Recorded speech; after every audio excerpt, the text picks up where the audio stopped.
Where's this thing? Hopefully the battery in this little gizmo's still working. We'll see. We'll find out soon enough.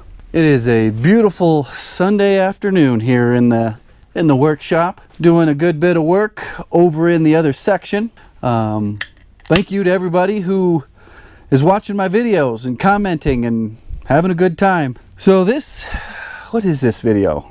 This video is about how your business is worthless and you don't actually even own a business, and you have to go about managing your finances differently than someone who actually owns a business, as opposed to someone who is self-employed.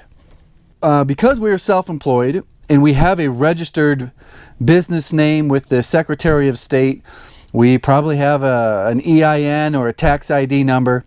We get to use the tax laws that were created to help real businesses that are growing and providing employment and tax revenue for the community. So that's kind of a good thing, is we get all those benefits without having to just pay taxes under our Social Security number. So get a business set up and claim your taxes as a business so you can use all the gray area that was created by business owners and politicians. That's got to be a side topic. I'll give you politicians can't exist without money from business owners, and business owners can't exist and make money without the politicians making gray area in the tax code for the successful businesses to tiptoe through to make the money to pay the politicians to keep that whole cycle going. Feel free to put your opinion on that in the comments. And one of the last videos, I think it was the last video, at the very end I talked about buying new expensive pickup trucks. And there was a comment from a guy who said, spend it, buy the new truck, take the tax break, because if you don't, you're going to give it to the government. Basically, I think he's saying, and reinvest it into the company to generate income. He also followed up with saying that the new truck will pay for itself within the first year. I want to get away from the truck thing and get more on the topic of reinvesting all your money into the business and not paying taxes on it and keeping what's left over after taxes, because you're self-employed. If you're like me, you're self-employed. But if you have a whole ton of employees and you're building a huge brand that will someday be worth millions of dollars, that is completely different from what I do and what this channel is about. It's all about just being self-employed. So with that said, your business has no value and won't have any value in the future. Because if you don't go to work, the business doesn't make any money. Now, if you got 10 employees, you actually have a warehouse, a yard for all your equipment, and you're building a large contracting business, of course that's different. Back on topic here, self-employed. The reason you don't put a whole bunch of money back into the business is because you're never going to get it back. There's nothing to sell when you want to retire or when you want to cash out. We have to pay taxes on that income, that earned income. The S corporation in a lot of states is the best way to do that. That's the way I do that. I don't want to get too much into the gray area of what I don't know how to say this, but what portion of that income is earned income, fully taxable earned income, and what is a dividend or a distribution and taxed differently. Anywhere from 15% to 50% is what some accountants will recommend. So you need money. Since you can't sell your business when you're 60 years old or 50 years old, you can't cash out. You might have some truck, a trailer, some tools, maybe you one of those guys who drives one of them creepy vans. You can sell that, but honestly, you're not going to retire off that. Maybe you get 50 grand. So you have to pay tax on that income, and you've got to put it somewhere else. Whether it's real estate, just paying off your own house. If you live in a good economy with a great real estate market, it would make sense to pay your house off. That's a good investment.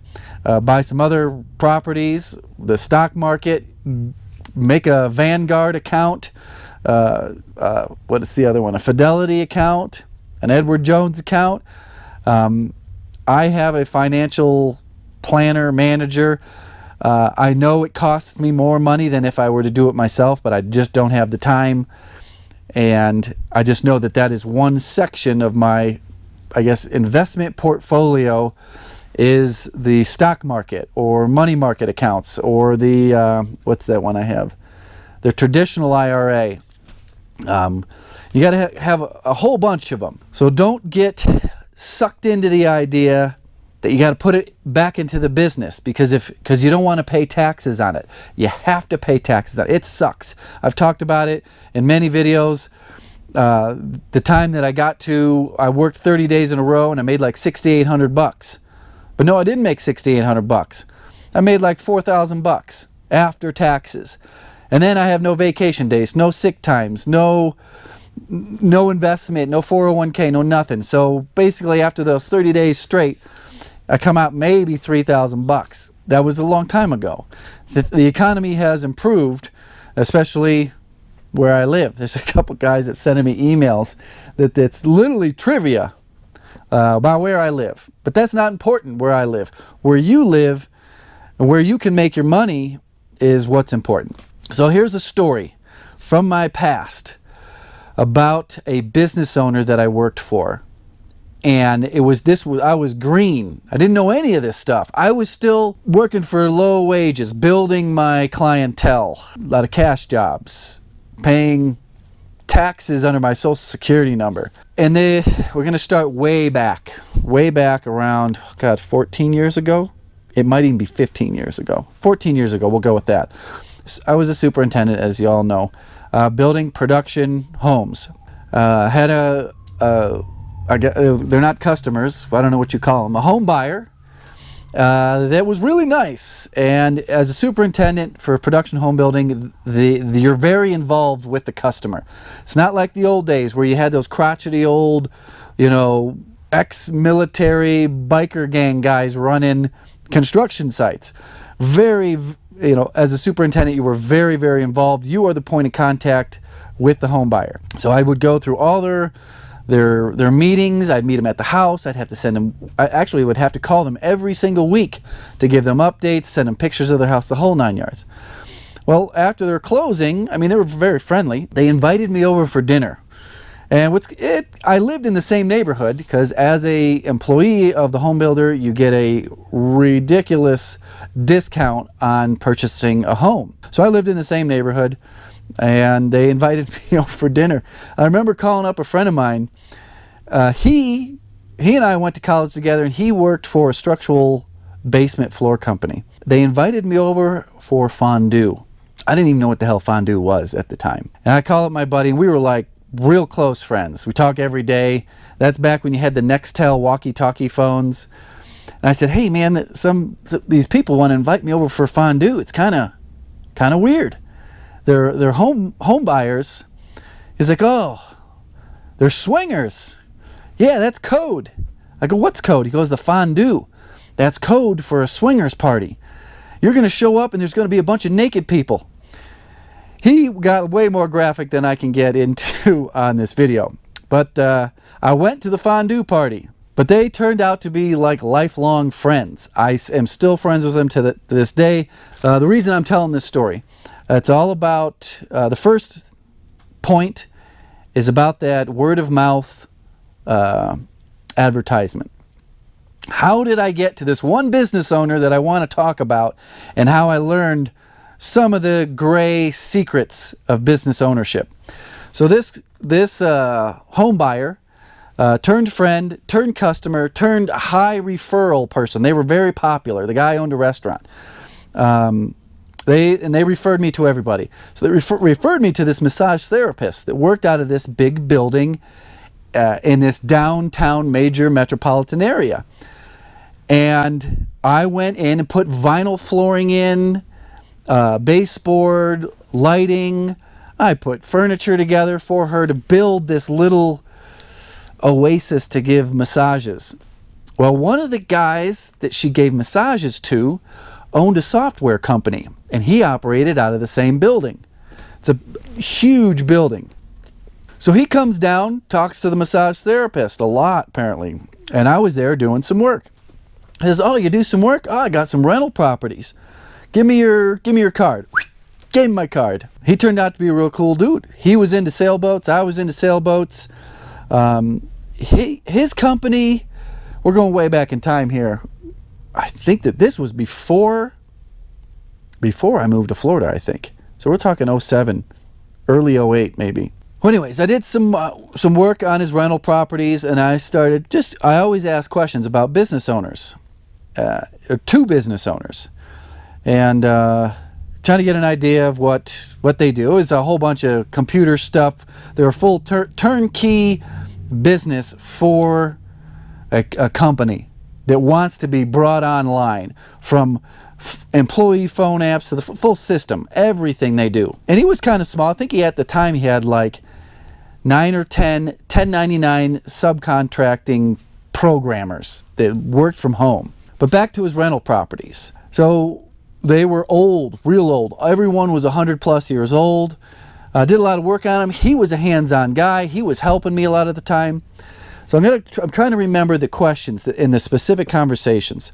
The checks that he would write me were not personal checks. They were from his business. And a lot of business owners don't talk about this stuff, but it is so common. You guys that work in this business, you know that when you go work on someone's personal house, they're paying you as an expense for their business. It happens all the time. We get talking. There's a lot of chit chat that leads up to this. And he says, "No, I don't take a paycheck. I don't make any money." I go, "Well, you own 4 houses. You have a new car. If you don't take a paycheck, how do you buy your groceries?" And that kind of led into the gray area where they stop talking. They're like, "Well, you'll learn. It's kind of, well, I don't take a paycheck because I have to pay tax on all that. And I try to create everything as a business expense. My trash bill, my electric bill. And a lot of it's probably not legal. Straight up, I'm just going to tell you, a lot of it's not legal. But they do it anyways. They all do it. In varying degrees. They would buy a house, him and his wife. He had a Brazilian supermodel wife, too. We'll get to a future story about her when he was working in Singapore, and I get a call from a Brazilian supermodel. She can barely speak English. I can barely focus. So he had, at the time I met him, 2 houses. He owned them right next door to each other. They were going to buy another house. He didn't buy it. His wife bought it. I'm like, "Your wife bought this house, huh?" "Sure."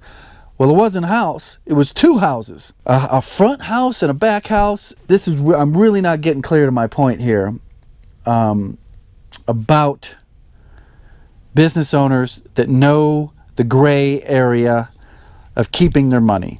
And that's what we have to learn. We have to work in those or else we're not going to be able to keep our money. And how they invest their money. How did this guy get 4 houses? But he doesn't take a paycheck. How did he have a new car? Well, it's a company car. Everything's a company car. Everything, his wardrobe, his haircut, his socks are a company expense. I'm not sure. His wife had a business too. I think she was a photographer or something. The more you dig into politicians and business owners, they all have businesses. I've got another story that is probably better than the one I just tried to tell. The main points are, don't try to reinvest into your business like real businesses. You're self-employed. You don't have anything to sell in 20 years except a pickup truck and some tools. You got to take the hit on the taxes.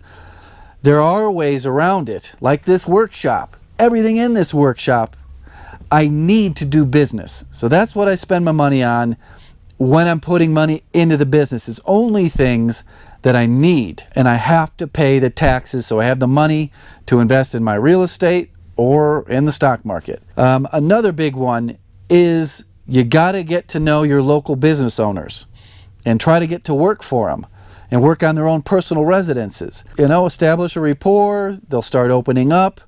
I've worked for dozens of them, and I try to get a little bit more out of each of them because this information is kept close to the vest. It's not readily available because it's not always legal. Well, or it's unenforceable laws, or it's just that gray area. I think that's it. The next story will be better. Kind of about it's all about business. All right, I gotta kill this and go edit.